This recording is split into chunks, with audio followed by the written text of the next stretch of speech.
Our next contestant is Dan Ryken at Calculated Risk.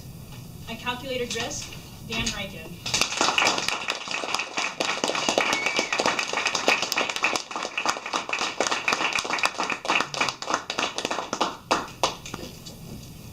This is a true story. Nobody was permanently injured due to the calculated risk taken by my friend Glenn. I met Glenn in college in Kansas City. We wanted to become electrical engineers, double E's. We both entered college as mature, older students. All of us were required to take EE 325, the senior design course. Our esteemed professor, Dr. Thomas Brown, taught us about silicon chips. Previously, he'd been on the cutting edge of the research that was changing our world. There's a half a century of progress. Circuits are getting smaller and smaller. Chips more and more powerful. The giant of the Silicon Valley, Intel, turns 50 next year. Gordon Moore, the co-founder, gave us Moore's Law, which states the density of transistors per square inch will double every 2 years. This is why we have processors today 3,500 times more powerful. The energy efficiency has improved 90,000 times, and the price per transistor has fallen 60,000 times. What do you get when you apply Moore's Law to automobile manufacturing? You get to drive a car at 300,000 miles an hour, 2 million miles per gallon, costs 4 cents.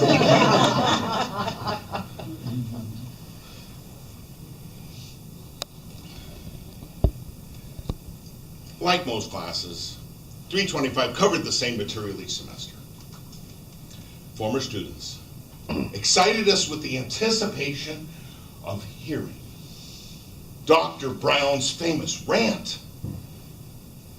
See, once a semester, he would grab a calculator off a student's desk and hold it up, point at it, and declare, inside this calculator is a microchip with circuitry and SODANs. The thousands of components have been embedded into a tiny piece of silicon. Dr. Brown's passion for his subject matter was unique and spectacular. Our semester was almost over. Our grades not yet written in ink. Dr. Brown has not delivered to us his rant. I came up with an idea. I thought we might be able to nudge him to do so. You see, we were required, expected, to have a calculator on top of our desk. I got my friend Glenn to volunteer this day to be the only student with a calculator on top of his desk. Well, it would appear to be a calculator.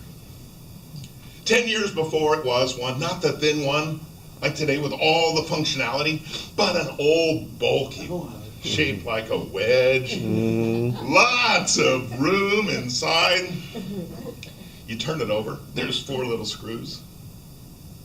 I removed them. When you open it up, there's a micro circuit board and other components. I removed them too. Nothing's left but an empty shell. When you put the cover back on, it appears to be intact. Inside, we placed loosely automotive, industrial type parts, large fuses, various mechanical pieces, and my favorite, a 30 amp capacitor, half the size of a roll of quarters. None of these parts would ever belong inside a calculator. On the last day of class, Glenn sat in the front row, the modified calculator on top of his desk. There was no other calculator on any other desk. The whole class was in on the prank. Could we? Would we? Get Dr. Brown to go into his rant. The plan was simple. We'd ask a question, hoping to induce the rant. First attempt. Nothing. Second attempt. Nothing. Third attempt. Nothing. Class was almost over. We had been particularly attentive this day. What a waste. Not the demolishing of the calculator. We all throw away old electronics. Moore's law predicts that. But Moore's law could not predict. Another student would ask, Dr. Brown, how would you go about solving a problem like that? The rant began. His eyes were big. He's searching the room. He's looking for a calculator.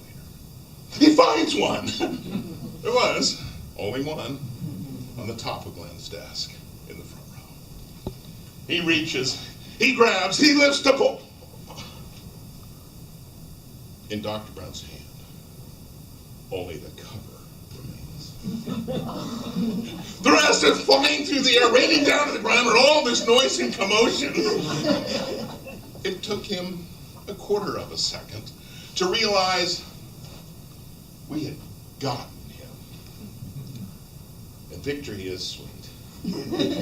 But what immortalized this day for me was hearing my friend Glenn say, without regards for his final grade, my calculator, what will I do now?